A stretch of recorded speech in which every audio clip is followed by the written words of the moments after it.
sahabat Suluh Kristiani, beberapa hari yang lalu di harian Kompas ada seorang profesor yang bernama Ahmad Najib Burhani yang membuat sebuah tulisan.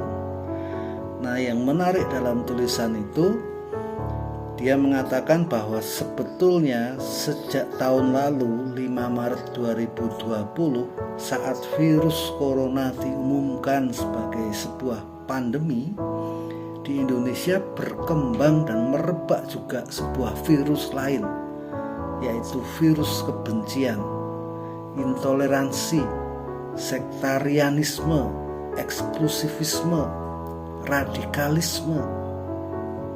Virus yang intinya berasal dari kebencian sebuah kelompok akan kelompok yang lain. Profesor ini menuliskan beberapa contohnya.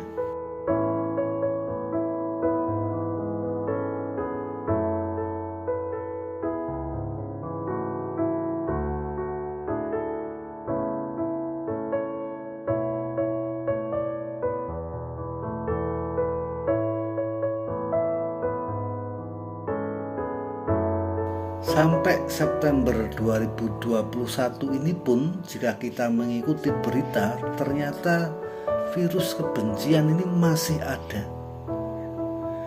Jadi ternyata di tengah-tengah kehidupan kita bermasyarakat, berbangsa, bernegara, ada kelompok-kelompok yang masih kesulitan untuk menerima perbedaan, untuk memahami bahwa apa yang diyakini oleh kelompok kita belum tentu sama dengan apa yang diyakini oleh kelompok yang lain.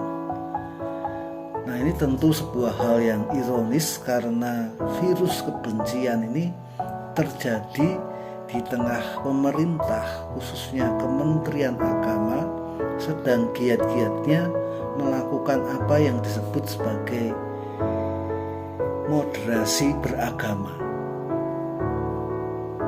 Moderasi beragama adalah sebuah program atau kegiatan yang mengupayakan agar masyarakat dan kita semua ini dapat menerima dan menghargai perbedaan, agar kita menjadi kelompok yang ramah terhadap kelompok-kelompok lain yang punya perbedaan.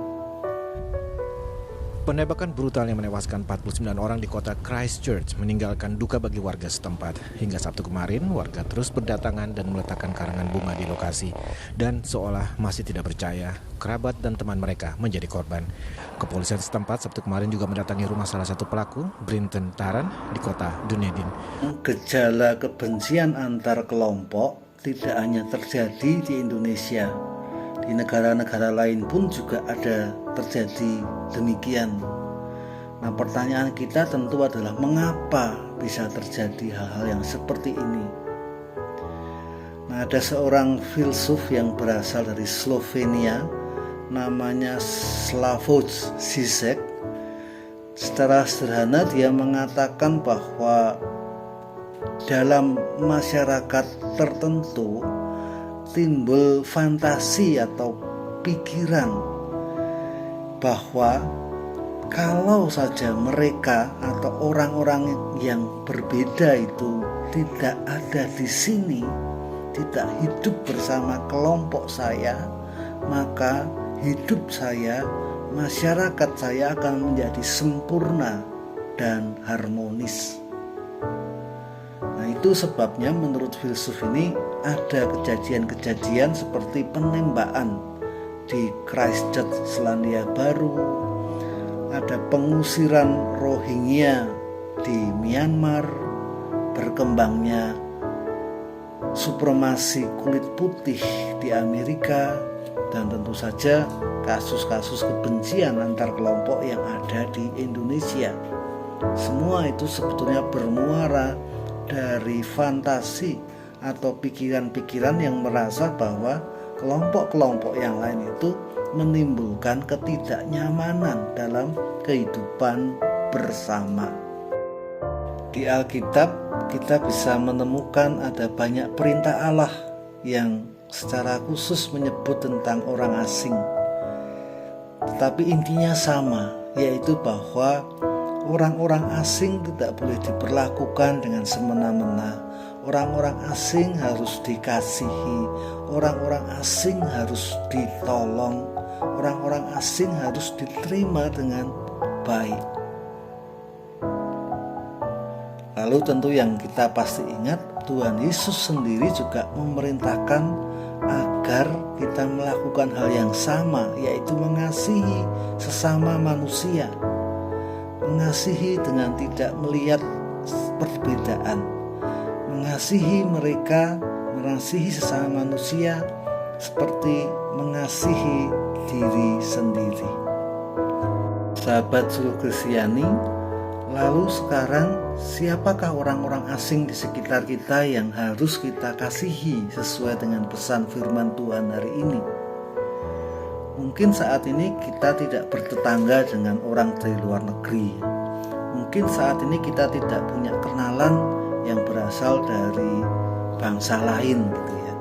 Nah, tetapi orang asing yang perlu kita kasihi bukanlah semata-mata mereka yang berasal dari suku atau bangsa yang lain. Orang asing adalah mereka yang mempunyai perbedaan.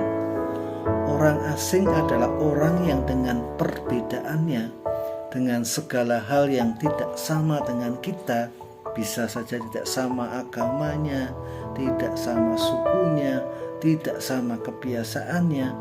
Itulah orang-orang yang harus kita terima apa adanya. Itulah orang-orang yang disebut oleh Tuhan Yesus sebagai sesama yang harus kita kasihi. Mari kita belajar untuk menyebarkan virus kasih dan bukan virus kebencian di tempat kita tinggal. Kita berdoa. Allah Bapa sumber segala kasih, Engkau menciptakan setiap kami menurut gambar-Mu. Kiranya kami semua boleh belajar dan dimampukan untuk mengasihi sesama kami. Amin.